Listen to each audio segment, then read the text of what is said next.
परंतु या शहराला केंद्राच्या आणि राज्याच्या माध्यमातून भरभरून मिळालेलं आहे. परंतु अजून टायटल होतं पंचनामा. आता पंचनामा कशाचा? 2.5 वर्ष महापालिकेवर प्रशासकांची सत्ता आहे आणि त्यातला पंचनामा करा म्हणतात. निश्चित करा, आमची काही हरकत नाही. परंतु पंचनामा करत असताना त्यांच्या ताब्यात 15 वर्ष सत्ता होती महापालिकेची, त्याचा सुद्धा पंचनामा झाला पाहिजे ही मागणी मी आज या ठिकाणी करतो. करा पंचनामा तुम्ही बेलाशे. मी जी सांगितली कामं ते आम्ही या कोल्हापूरला केलेले आहेत, दिलेले आहेत, निधी आलेला आहे, अजून येत आहे. क्रीडांगण होणार आहे, स्टेडियम होणार आहे, अनेक गोष्टी होणार आहेत. मी 15 वर्षामध्ये काय 10 वर्षामध्ये केंद्र आणि राज्य सरकारनं काय काय दिलं ते सांगितलं. माजी पालकमंत्र्यांनी मात्र जाहीरपणानं सांगावं त्यांनी कोल्हापूरसाठी एक काम केलं असेल तर सांग. एक काम ते भरीव करू शकले नाहीत.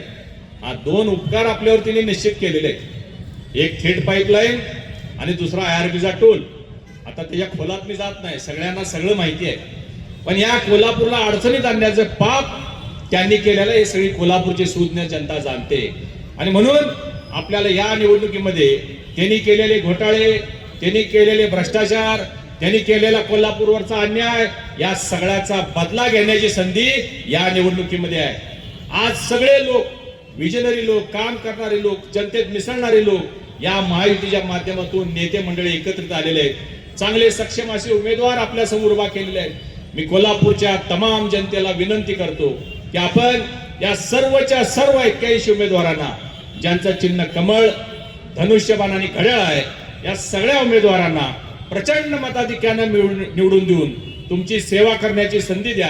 तुमचा आशीर्वाद द्या.